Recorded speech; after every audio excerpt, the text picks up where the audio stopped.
লটারির মাধ্যমে জমি দেওয়া হবে বলে স্থির হয়েছিল, সেটা 2010 সাল।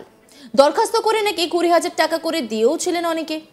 এরপর লটারির মাধ্যমে 1,500 জন সিলেক্ট হন, কিন্তু অভিযোগ রাজ্য সরকার পরিবর্তনের পর 2011 সালে সবকিছুই ধামাচাপা পড়ে যায়। শেষ পর্যন্ত আদালতের দ্বারস্থ হয়েছেন সকলেই, কিন্তু কোনো কাজ না হয় অবশেষে রাস্তায় ধর্ণা শুরু হলো। দুর্গাপুর ওয়েলফেয়ার অ্যাসোসিয়েশনের পক্ষ থেকে জগবন্ধু মজুমদার জানাচ্ছেন, দুনিয়ার টালবাহানা করছে। পরিবর্তনের পরে আমরা দুর্গাপুর কোর্টে গেলাম, দুর্গাপুর কোর্ট থেকে বর্ধমান, তারপর আমরা হাইকোর্টে দ্বারস্থ হলাম। দুর্গাপুর ইস্পাত কারখানা মামলা করেছে, বলছে আমাদের না জানিয়ে লটারি করা হয়েছে, আপনারা আসেননি তাই আমরা লটারি করে দিয়েছি। আমরা তখন চাকরি করতাম, প্রাইমারি স্কুলের টিচার, হাই স্কুলের টিচার, ক্লার্ক, সংখ্যালঘু, এরা সবাই লটারির মাধ্যমে সিলেক্ট হয়েছে।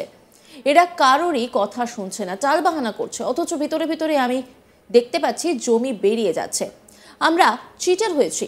আমরা মন্ত্রী প্রদীপ মজুমদারকে বিষয়টা জানিয়েছিলাম। মন্ত্রীমশাই বলেছেন ব্যাপারটা যদি নিয়ম মতো হয় তাহলে আমি জমি নিশ্চয়ই পাবেন আপনারা। আমরা ন্যায্য দাবি করেছি। আমরা আসানসোল দুর্গাপুর উন্নয়ন পর্ষদের দ্বারস্থ হয়েছিলাম, কিন্তু আমাদের কোনো কথা শুনতে চান না।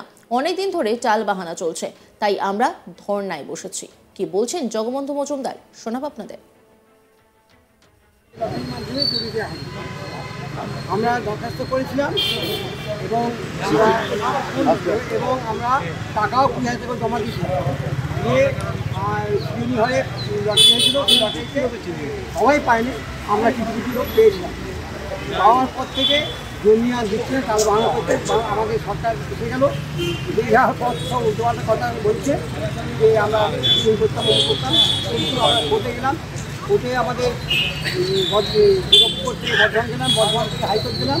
সেই টালবাহানার জিএসটি একটা কেস করেছে যে আমাদেরকে না বলে লটারি করেছে, কিন্তু না বলে কি লটারি হয়? এরা বলতে নিশ্চয়ই আমরা আসিনি, আমরা লটারি করে দিয়েছি।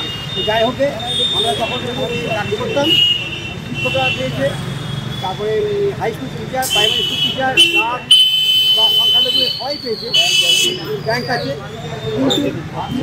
কিন্তু ওরা দিচ্ছে না, টালবাহানা করছে। অথচ ভেতরে ভেতরে জমি কিছু কিছু বেরিয়ে যাচ্ছে।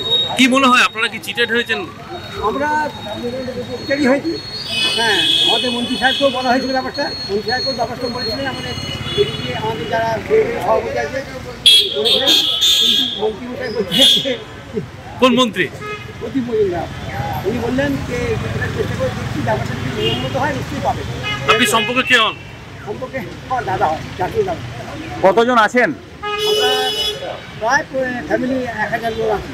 1500 কারো বেশি। আপনার নাম? আমরা ন্যায্য দাবি করছি। আমরা এদিকে কাছে বারবার গেছি, সিও অপরাধ চান না, উনি আমাদের ছেলেকে বার করে দিয়েছিলেন। তারপরে অন্যজন যে কথাবার্তা বলেছেন,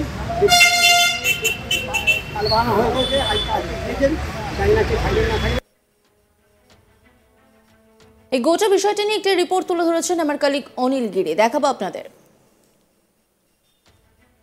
দুর্গাপুর ওয়েলফেয়ার অ্যাসোসিয়েশনের ব্যানার তলে আসানসোল দুর্গাপুর উন্নয়ন পর্ষদের যে দুর্গাপুর সিটি সেন্টারের অফিস রয়েছে, সেখানে ধর্ণা মঞ্চ গড়ে প্রায় 1,500 মানুষ ধর্নায় বসেছেন। তাদের দাবি রয়েছে যে গত 2010 সালে তাদেরকে জমি দেওয়ার জন্য লটারি করিয়েছিল আসানসোল দুর্গাপুর উন্নয়ন পরিষদ, আর তারপরেই 1,500 লোককে চিহ্নিত করা হয়েছিল যাদেরকে জমি দেওয়া হবে, আর তাদেরকে আবেদনপত্র জমা করিয়েছিলেন আসানসোল দুর্গাপুর উন্নয়ন পরিষদের আধিকারিকরা।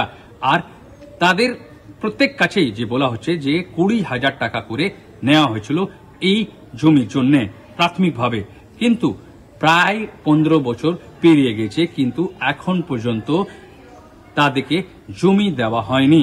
বিভিন্ন টালবাহানা করা হয়েছে আসানসোল দুর্গাপুর উন্নয়ন পরিষদ পক্ষ থেকে।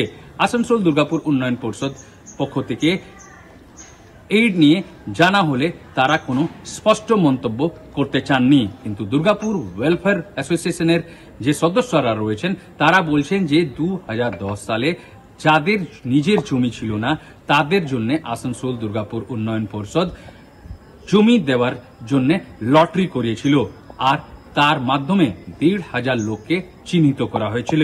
প্রথমভাবে তাদের কাছে 20,000 টাকা করে নেওয়া হয়েছিল, আর তারপর থেকে এই যে দুর্গাপুর ওয়েলফেয়ার অ্যাসোসিয়েশনের ব্যানার তলে বিভিন্ন আন্দোলন তারা করেছেন, কিন্তু এখন পর্যন্ত তাদেরকে জমি দেওয়া হয়নি।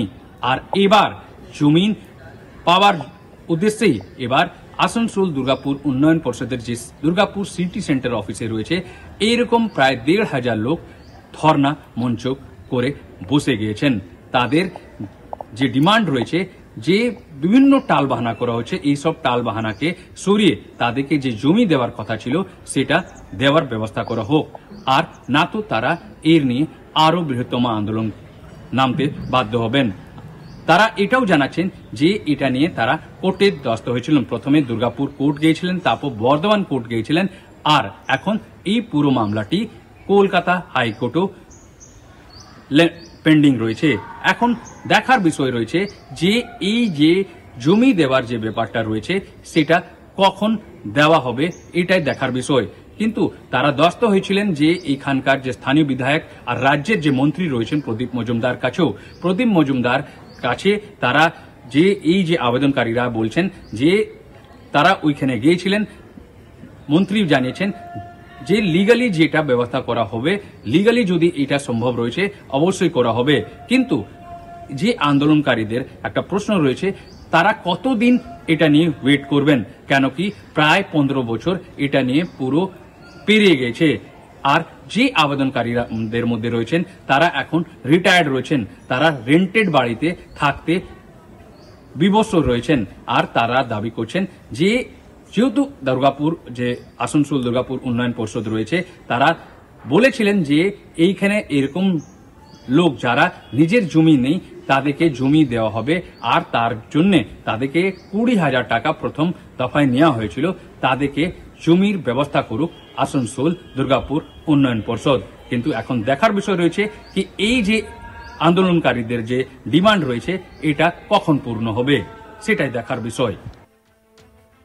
দুর্গাপুর ওয়েলফেয়ার অ্যাসোসিয়েশনের পক্ষ থেকে জগবন্ধু মজুমদার জানান, দুনিয়া টালবাহানা করছে। পরিবর্তনের পরে আমরা দুর্গাপুর কোর্টে গেলাম, দুর্গাপুর কোর্ট থেকে বর্ধমান, তারপর আমরা হাইকোর্টের দ্বারস্থ হলাম। দুর্গাপুর ইস্পাত কারখানা মামলা করেছে, বলছে আমাদের না জানিয়ে লটারি করা হয়েছে, আপনারা আসেননি তাই আমরা লটারি করে দিয়েছি। আমরা তখন চাকরি করতাম, প্রাইমারি স্কুল টিচার, হাই স্কুলের টিচার, ক্লার্ক, সংখ্যালঘু, এরা সবাই লটারির মাধ্যমে সিলেক্ট হয়েছে।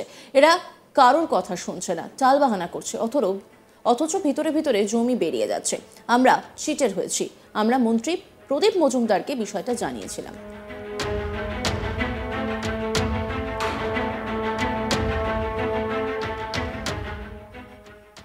অন্যান্য খবরের আপডেটের জন্য অবশ্যই নজর রাখুন আজ তাক বাংলার ইউটিউব স্ট্রিমিংয়ে। লাইক, কমেন্ট, শেয়ার এবং সাবস্ক্রাইব করতে ভুলবেন না।